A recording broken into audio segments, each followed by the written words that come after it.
দুপুরের মেনু দেখাবো। ভাত,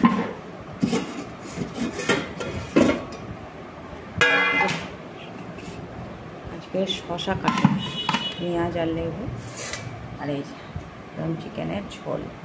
ঠিক আছে, চলো কেমন হয়েছে অবশ্যই কমেন্ট করে জানো। আজকে বন্ধুরা বাজার থেকে চিকেন এনেই আমার ছেলে বললো, মা আজকে একটু ফ্রাইড রাইস করো ঘরের মধ্যে। আমি বললাম যে ঠিক আছে। তা আলাদা করে চিকেন আনা হয়নি, যে চিকেন এনেছে ওখান থেকেই চিকেনগুলোকে ছাড়িয়ে মানে সাইডে যে চিকেন মানে মাংসগুলো থাকে ছাড়িয়ে সেইগুলোকে বোনলেসের মতন করে আমরা করছি। আর এখানে নিয়ে নিচ্ছি 3টে ডিম, আজকে এগ চিকেন ফ্রাইড রাইস করবো। আর এটা হচ্ছে স্প্রিং অনিয়ন, তোমরা জানো। আর এখানেও একটু নিয়েছি, এটা হচ্ছে স্প্রিং অনিয়নের নিচে যেটা মানে পিছনে যেটা থাকে ওটা। আর এখানে সবজি টবজি সব কাটা হয়ে গেছে। আর এখানে নিয়ে নিয়েছি ফ্রাইড রাইসের চাল একদম, ঠিক আছে, এটাকে ভিজিয়ে রেখেছি। তা চলো রেডি করতে থাকি, কেমন হচ্ছে তোমরা পুরোটাই দেখো। চিকেনটা আমি করে নিয়েছি, এর মধ্যে দিয়ে দিলাম 3টে ডিম। এবার এটাকে নাড়াচাড়া, ঠিক আছে, একদম করে। এখন আর বাইরেরটা অতটা খায় না, কেন এখন ঘরেই করি আমি, বুঝলি। আজকে যেহেতু চিকেন কষাও রয়েছে এর সাথে ভালোই লাগবে। আজকে আর ভাতের দিকে গেলাম না, ঠিক আছে। চলো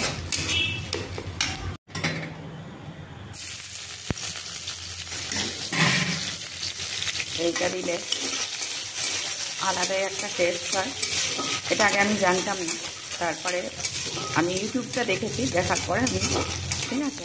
আর এটা দিয়ে নিলাম, দেওয়ার পরে এবার আমি দিয়ে দেবো ভেজে রাখা যে সবজিগুলো যে কেটে রেখেছি, সেই সবজিগুলো আমি এবার এখানে দিয়ে দিলাম।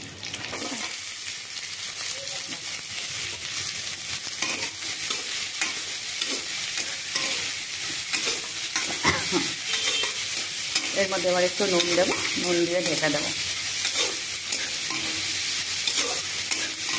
দেখতে কি সুন্দর লাগছে না, কালারফুল একদম, ঠিক আছে। দেখো বন্ধুরা, এখানে ভাজা হয়ে গেছে। আর এখানে ভাতও বসিয়ে দিয়েছি, ভাতটা এখন ফুটবে। তারপরে চলো দেখো চালগুলো সে কত বড় বড় হয়ে গেছে, ফুলে ফুলে।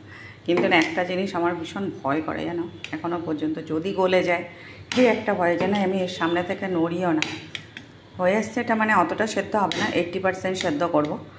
চলো দেখো বন্ধুরা, ভাত হয়ে গেছে। আর ভাতটা কতটা ঝরঝরে হয়েছে দেখো, দেখলে তোমরা বুঝতে পারবে ভাতটা। তো চলো এবার রেডি করি আস্তে আস্তে দিলাম। আর এবার এখান থেকে কিছু সবজি এবার দেবো,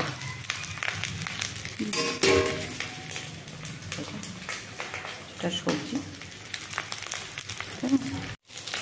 এটা দিয়ে দেবো। তো নুন, এই যে বেশি না, অল্প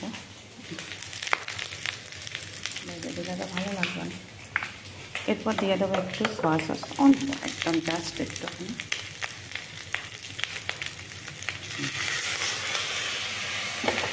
এবার দেবো একটুখানি ভিনিগার,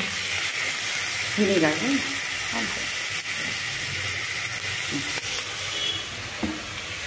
এবার ভালো করে নাড়াচাড়া করবো। এটা কালারটা রেস্টুরেন্টের মতনই করার চেষ্টা করি আমি সবসময়।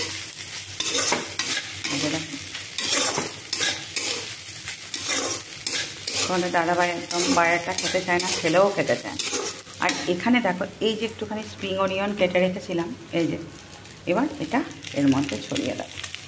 দারুণ হয় বন্ধুরা, করে দেখো একদম, ঠিক আছে।